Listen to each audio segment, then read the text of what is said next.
নমস্কার বন্ধুরা, রানু রান্নাঘরে আপনাদের সবাইকে স্বাগত। বন্ধুরা, আজকে আমি শাকের একটা রেসিপি নিয়ে এসেছি। তো এখানে আমি 4 ধরনের শাক নিয়েছি। তো এই শাকটা হচ্ছে নোটের শাক। আপনারা চেনেন সকলে, তাও আমি একবার দেখিয়ে দিলাম। এটা নোটের শাক। শাকটা খুবই ভালো লাগে খেতে, ভাজা খেতে খুব ভালো লাগে। তো এই এক ধরনের শাক। আর দেখাচ্ছি বন্ধুরা, এখানে আছে গাঁধা পুরুনি। আপনারা এটা সকলে চেনেন কিনা জানি না। এই শাকটা হচ্ছে গাঁধা পুরুনি শাক। বন্ধুরা, এই শাকটা কিন্তু খুব উপকারী শাক। আমাদের গ্রাম বাংলায় এই শাকটা খুবই পাওয়া যায়। দেখুন বন্ধুরা, এইটা সাদা সাদা। আর একটা একই ধরনের শাক আছে, তার ডাঁটিটা লাল।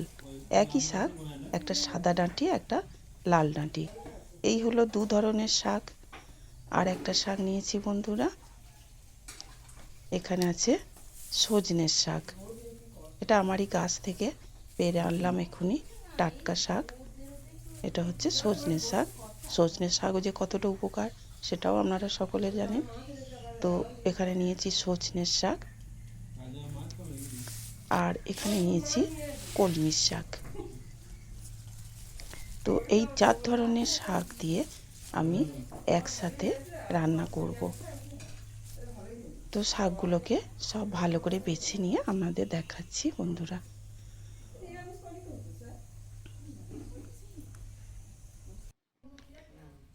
সব শাকগুলোকে আমি আলাদা আলাদা করে বেছে নিয়েছি।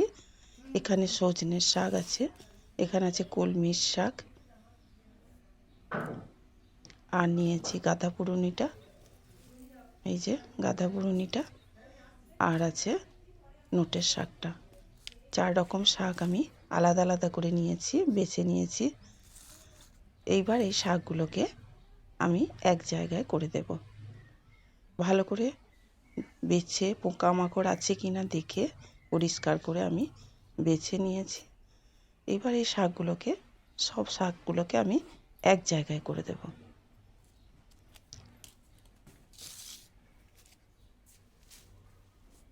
একটা একটা করে সব শাকগুলোকে আমি এক জায়গায় ঢেলে দেব।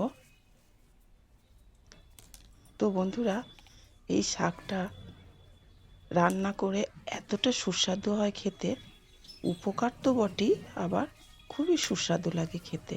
এতটাই ভালো লাগে যে আপনারা এই শাকটা দিয়ে প্রায় ভাতটাই শেষ করে ফেলবেন, এতটাই ভালো লাগে খেতে। তো দেখুন, আমি সব শাকগুলোকে এক জায়গায় করে দিয়েছি। এইবার শাকগুলোকে কেটে নেব।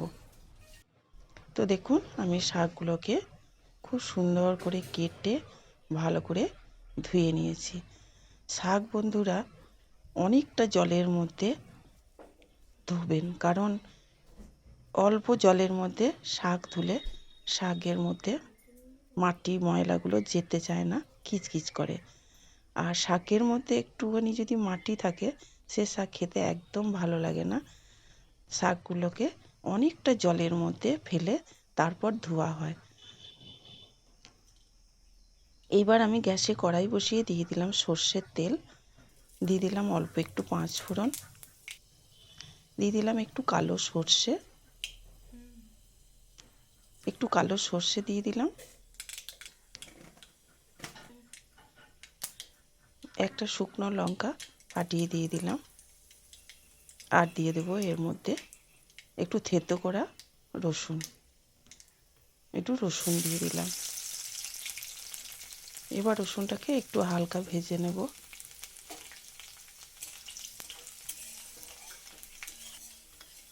রসুনটা একটু হালকা ভাজা হয়ে গেলে সুন্দর একটা গন্ধ বেরোবে। তো বন্ধুরা, রসুনটা ভাজা হয়ে গেছে। এবার শাকটাকে আমি ওর মধ্যে দিয়ে দিলাম।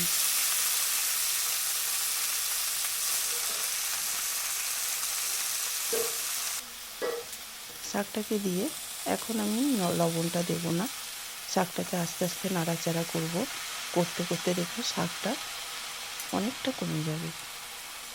এখন যদি আমি লবণটা দিই, লবণটা কিন্তু বেশি হয়ে যাবে। এখন মনে হচ্ছে শাকটা অনেকটা, কিন্তু শাকটা এতটা থাকবে না, কমে খুব অল্প হয়ে যাবে। তাই শাকটা কমে যাক, তারপর আমি লবণটা দেব। তো দেখুন বন্ধুরা, শাকটা একদম কমে অল্প হয়ে গেছে। এবার আমি দিয়ে দিলাম স্বাদ মতো লবণ, দিয়ে দিলাম একটু হলুদ। আর এই শাকটা বন্ধুরা একটু মিষ্টি মিষ্টি হতে খেতে ভালো লাগে, তাই দিয়ে দিলাম মিষ্টি। সব কিছু দিয়ে এবার আর একবার ভালো করে নাড়াচাড়া করে নেব।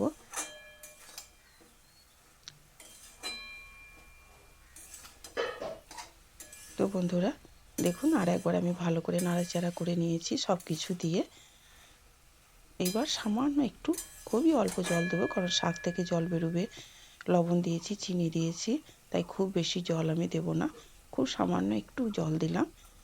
দিয়ে এবার ঢাকা দিয়ে শাকটাকে সিদ্ধ করতে দেব। তো কিছুক্ষণ পর একবার ঢাকনাটা খুলে নিলাম। দেখুন বন্ধুরা, একবার নাড়াচাড়া করে দেব মাঝখানে। আর একটু জলটা মরবে, আর একটু ভাজা ভাজা হবে,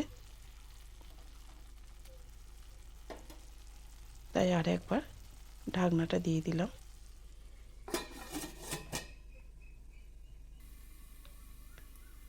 আবারও 2 মিনিট পর ঢাকনাটা খুলে নিলাম। এবার একবার ভালো করে নাড়াচাড়া করে দেব।